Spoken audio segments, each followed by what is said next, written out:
Bon, tolingi toyeba bosolo penza eza wapi aye awa siko na makanisi nini eza mpona convaincre biso to aye kolembisa biso po biso tolingi mboka na biso ebunga yakala tofandi pabo mais soki ye aye na makanisi yake aza kolia koto aya kolalisa biso miso tokotelemela ye wana yebana deja position na biso yango wana.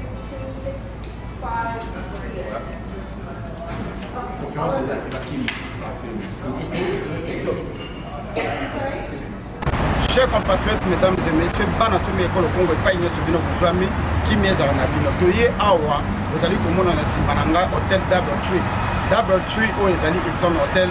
C'est là où devrait se tenir la conférence organisée par l'ambassade de l'occupation et une portion de gens qui composent ce que nous appelons la CCW qui est une organisation de Congolais de Washington. Certaines personnes se sont organisées de se lier avec l'occupation afin d'organiser cette conférence. Et quand ils ont su que les combattants, les patriotes, les vrais Congolais nés et grandis viendront visiter ou dire un petit bonjour à Mengi, hein, Mengi l'Ougandais, hein, entre guillemets congolais, qui est le président de la CENI, ils ont déplacé la conférence ou carrément ils ont annulé la conférence.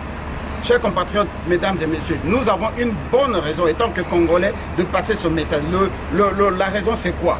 En 2006, ils ont organisé les élections qui ont coûté plus ou moins 4 millions de personnes. Vous savez, l'ambassadeur qui avait été tué chez Bemba. Ça, c'est en 2006 avec Malou Malou. Le peuple congolais que nous, Congolais de l'extérieur, nous ne votons pas. Nous nous sommes organisés. Nous avons demandé à nos membres de famille au Congo de pouvoir aller voter. Ils ont volé leur vote.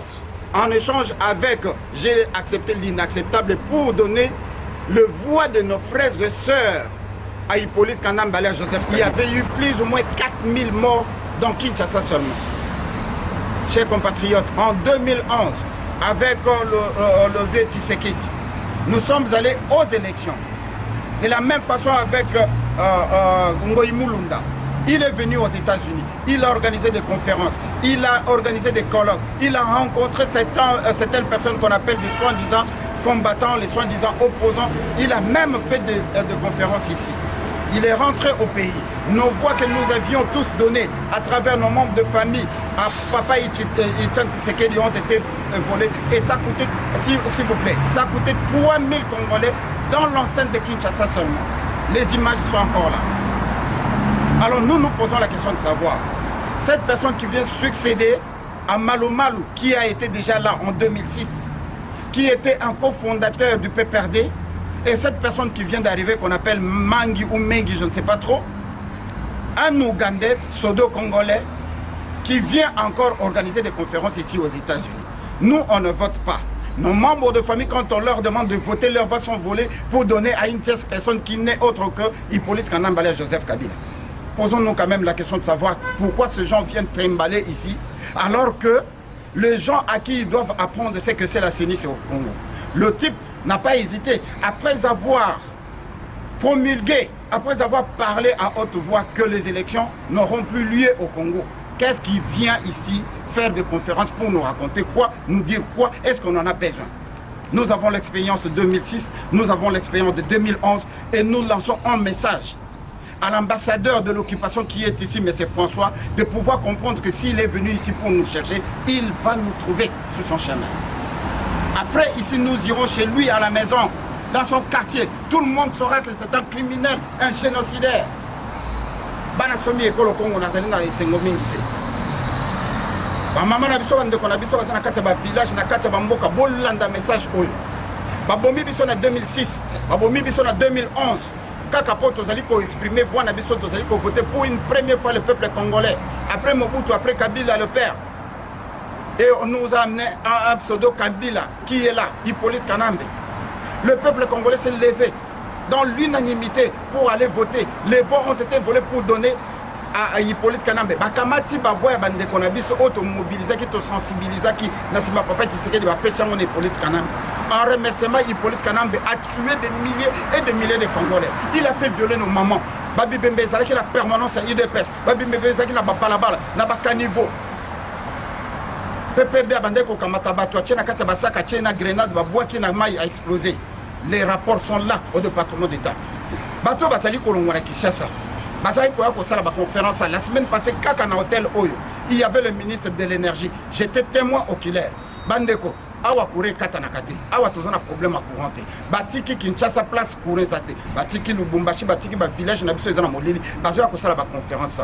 L'ambassadeur Sokazana Mbongo azali ko occasionner ba fuite de capitaux. Ya ko luwaka ba salle pour justifier ndenge ni naza ko bimisa Mbongo. Ya ko luwaka ba salle pour justifier ndenge ni naza ko corrompre bato. Babanda ko boma biso akosala ka yango na Kinshasa atika ko sala ko bebisa Mbongo ba Congolais awa.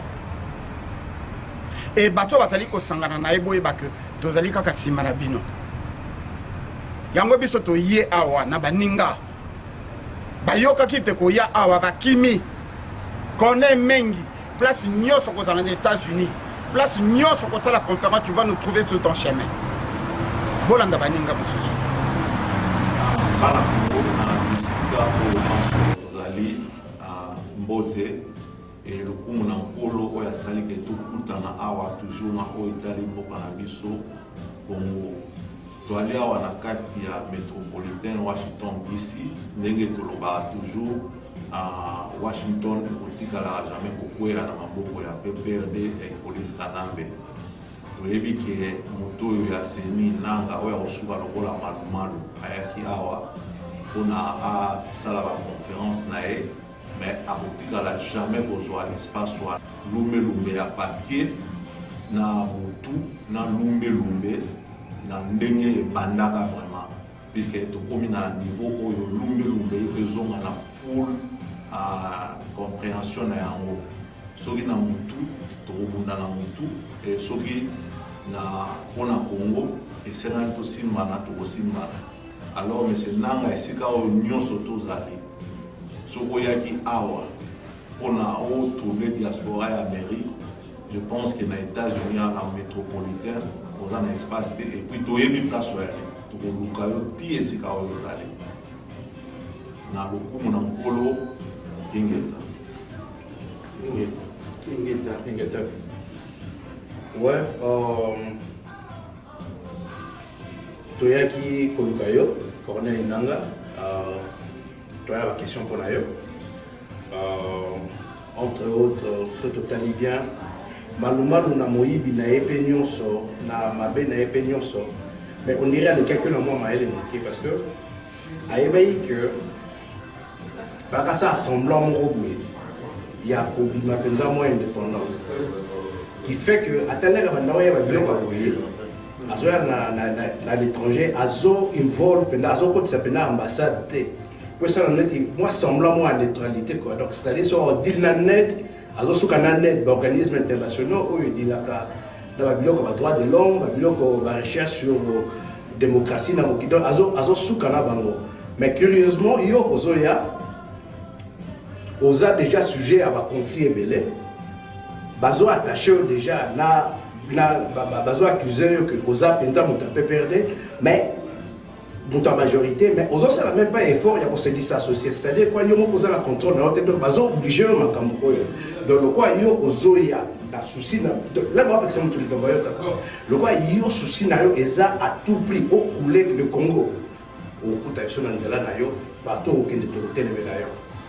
Mes hommages na Fabien Mbouy Chichiku de Moutara Ingeta na yo Trobosa na yo te famille na yo tokutala ka bango toujours place aux alliés ba tous ensemble aux amons na Congo aux héros na biso Ingeta bana semi ekolo Congo bana Congo epai nyonso bino kozwa mingi na bisika nyonso bozali message ezali mpona bino biso tozali kaka komanda bino il faut continuer tina suka elingi koloba que bato oyo bazali ko faire couler mboka na biso moto nyonso a participer à l'émergence ya PPRD moto nyonso azali moto PPRD akoki koyaka epai biso tozali pe aleka inaperçu te message oyo tozali kopesa ezali pe kosenga na bino bato bozali na Europe na Asie na Amérique awa na Amérique du Nord na Amérique du Sud na Australie esika nyonso bana Congo bazali boyeba yango place bazali ko voter ezali na Congo expérience il y a 2006 na 2011 et la biso ko démocratie na mboka na ezalaka te